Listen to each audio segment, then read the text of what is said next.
HDFC ব্যাংকের 5 minutes time frame.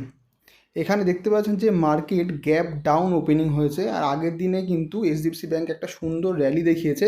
তারপরে কিন্তু মার্কেট এখানে একটা গ্যাপ ডাউন ওপেনিং হয়ে আপসাইডে ক্লোজিং দিয়েছে, আর আপসাইডে ক্লোজিং দেওয়ার পরে ইনসাইড ক্যান্ডেল সেট আপের কিন্তু ফার্স্ট রেজিস্ট্যান্স পর্যন্তও কিন্তু মার্কেট এখানে টার্গেট দিয়েছে 1:1.5।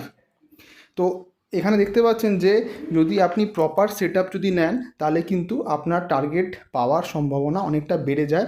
আর আমি অলওয়েজ বলে থাকি, আপনারা যখন কোনো ট্রেড নেবেন তখন কিন্তু ফার্স্ট রেজিস্ট্যান্স বা ফার্স্ট সাপোর্ট পর্যন্ত আপনার কিন্তু ট্রেল হতেই হবে, দেন কিন্তু আপনি বাদবাকি কোয়ান্টিটি আপনি ট্রেল করতে পারেন। এখানে কিন্তু এন্ট্রি পয়েন্টে যদি আপনি রাখতেন তাহলে কিন্তু আপনার হয়তো এখানে আপনার হিট করতো না ট্রেলিং এসেন, তারপরে আপনি মানে ডে এন্ডে অলমোস্ট আপনি যেখানে ট্রেলিং করেছেন সেখানেই কিন্তু আপনি স্কোয়ার আউট করতে পারতেন ফুল কোয়ান্টিটি।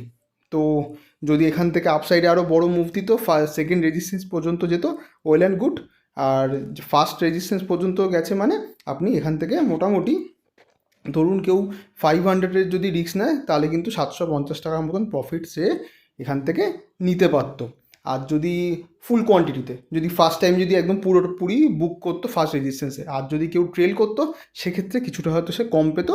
বাট এটা হচ্ছে ভালো প্রসেস যে আপনি কিভাবে ট্রেল করবেন। ট্রেল করলে কি আপনি প্রবাবিলিটি অফ চান্সেস যে আপনার কিন্তু প্রফিট কিন্তু আরও বেশি হতে পারতো।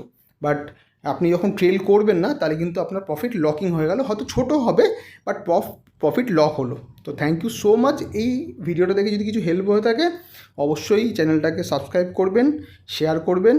Thank you so much.